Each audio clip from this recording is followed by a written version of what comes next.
పరాటా చేస్తున్నా. ఇది పన్నీర్ పరాటాకి స్టఫింగ్కి పన్నీర్ గ్రేట్ చేసి అందులో సన్నగా ఉల్లిగడ్డలు, కొంచెం సన్నగా పచ్చిమిరపకాయలు, ఎర్ర కారపొడి, ఉప్పు, చాట్ మసాలా, లైట్గా నల్లుప్పు, నిమ్మరసం కొంచెము అన్నీ వేసి, కొంచెం మిరియాల పొడి అన్నీ వేసి ఇట్లా మిక్సీ చేసి పెట్టుకోవాలి. గోధుమ పిండిలో కొంచెం ఉప్పు, నూనె వేసి చపాతీ పిండిలాగా కడిగి పెట్టుకొని ఇట్లా చిన్నగా ఉండలు చేసి పెట్టుకోవాలి.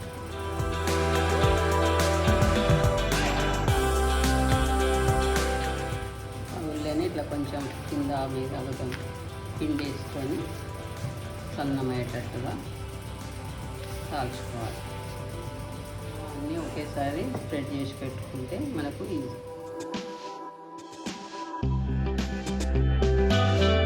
కొంచెం పిండి వేసుకోవాలి. వేసుకొని దాని మీద మనం కాల్చింది అది వేసుకొని దీని మీద మనం పన్నీర్ది స్టఫింగ్ వేసుకోవాలి. ఇలా వేసుకొని దాని మీద మళ్ళీ ఇంకొకటి వేసుకొని పైకి కూడా కొద్దిగా పొడి పిండి వేసుకొని కాల్చుకోవాలి. కొద్దిగా విడిపోకుండా ఉంటుంది. లేకపోతే ఇలాగే కాలిస్తే విడిపోతుంది. కొద్దిగా మళ్ళీ బెల్లెనగతోటి కొంచెం కాల్చుకోవాలి. ఇట్లా కొంచెం రెండు అతుక్కుంటట్లు వేయించుకోవాలి. కొంచెం ఫస్ట్ పెంకకు బట్టర్ రాసుకోవాలి. మేము మీడియం మంట పెట్టేసి మంచిగా చపాతీ కాల్చినట్టుగా కాల్చుకోవాలి. కొద్దిగా కాలిన తర్వాత తిరిగేసి ఇటువైపు కూడా బట్టర్ పెట్టుకోవాలి.